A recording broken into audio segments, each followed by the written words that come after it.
There are some pretty scary things in Sea of Thieves. For example, the green glowing sea forts waiting to be ghostbusted, the tunnels of the damned, and the way Sherry the shipwright always has to rhyme. Ring the bell to say farewell. But I can confidently say on today's journey, I had to brave the scariest spot in Sea of Thieves. I'm talking about the Shrine of Hungering. What's the Hungering, you may be wondering? It's far scarier than a pirate who hasn't had their fill of bananas. It is sharks. Hungry, pirate-eating sharks. So why am I willing to brave the scariest spot in Sea of Thieves? Because I'm becoming a pirate legend by spinning this 50-slot wheel, and this week my challenge was that I'm only able to sell loot items that are blue. And with me currently at level 6 in each faction, I'd really only need 3 small loot items to reach level 7. My story today started where all stories worth telling start. Galleon's Grave Outpost. I wasted no time and got straight to my uncaptained sloop. Womp womp. I considered hitting up the Reaper's Chest shipwreck off in the distance, however that seemed too easy, and I was looking for big thrills. That's when I remembered, just north of Galleon's Grave, below some shimmering purple gasoline-spotted waves, was the Shrine of Hungering, which just might have some blue loot for me to sell. I dove down and began to think about what it is about sharks in Sea of Thieves that really give me the heebie-jeebies.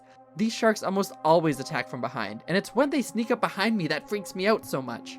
I have eyes and hands with swords and guns on my front side, but my backside, vulnerable, completely vulnerable. Now, deep in their lair though, I was at the mercy of the sharp-toothed creatures. At first, I didn't see anything, and then it came right at me, like a hound released on the hunt. Hey. Its major mistake though, attacking my front side. It was no match for my pistol shots. I refilled my ammo and kept swimming.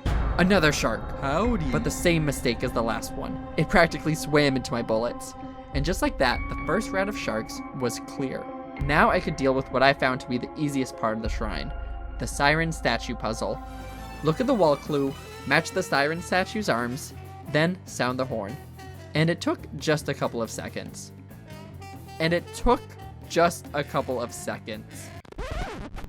Alright, so this is probably the most embarrassing Sea of Thieves moment I have captured on film to date. I found the siren with the gold ball and the siren with the chains easily, but even though it was directly in front of me, and at multiple points could be seen on my screen, I could not for the life of me find the siren with the coral. In fact, I spent 5 minutes in this tiny chamber trying to find this, and it wasn't until I considered swimming back to see if it was maybe in the passageway that I'd already gone through that I spotted the coral siren directly in front of me in the center. Oof. Puzzle complete, and on I went deeper into the shrine. I did one more mermaid puzzle and completed it with a personal best time of faster than the last one. After fighting off some skellies, it was time to see my first batch of loot, which was disappointing. Again, today I can only sell loot items that are blue, so to see a green siren gem wasn't great. Then I sat and contemplated whether this chest or skull counted as even being blue. I felt the eyes glowing from the skull were more blue than any other color, so they had to count. I had one more section of the shrine left, the shark tank. One big room full of water and sharks. Instead of trying to make a sales pitch to them though, I quickly took down Kevin, Lori, and even Mark. I don't want to be in the sushi business, so I'm out. The loot in this room wasn't much better. The 2 peculiar relics are so clearly blue though, so between them and my skull, my Order of Souls and Gold Hoarder levels should be all covered. I only needed one more loot item, and that was gonna be for the merchants. With no business left here, I headed up to the top and collected my loot. Sea of Thieves sound design, top notch, 10 out of 10. So good in fact, listen to the squeak that comes from this trinket.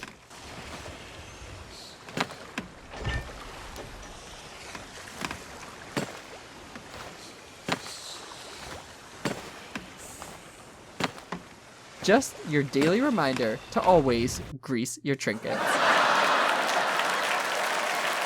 Alright, so where would I be able to find something else blue? I decided to sail past a few islands, keeping my boat going, and cannon off, to check the shores for any spare sapphire gems. The first little island had an electric eel crawler who crawled his way into my hearts by dying and giving me the sapphire that was in his chest. This gem could be traded anywhere and would be going straight to the merchants, meaning my loot collecting portion of this quest was over. I quickly mermaided back to my still moving ship to turn around and go get the sapphire from the island, when my ship was under fire. The phantoms of Trader's Fate Fortress were no match for me though. After killing off all those sharks, I ain't afraid of no ghosts. So I sent them a message they won't soon forget. Cannonballs, blunderbombs, heck, I even nailed a chain shot.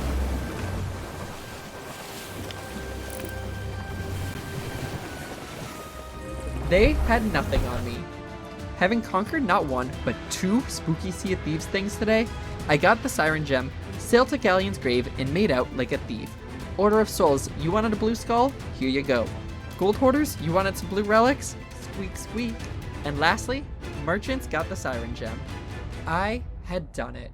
Another step towards Pirate Legend, and one of my greatest Sea of Thieves fears in the books. Before going though, let's find out what my next Wheel of Legends mission is gonna be.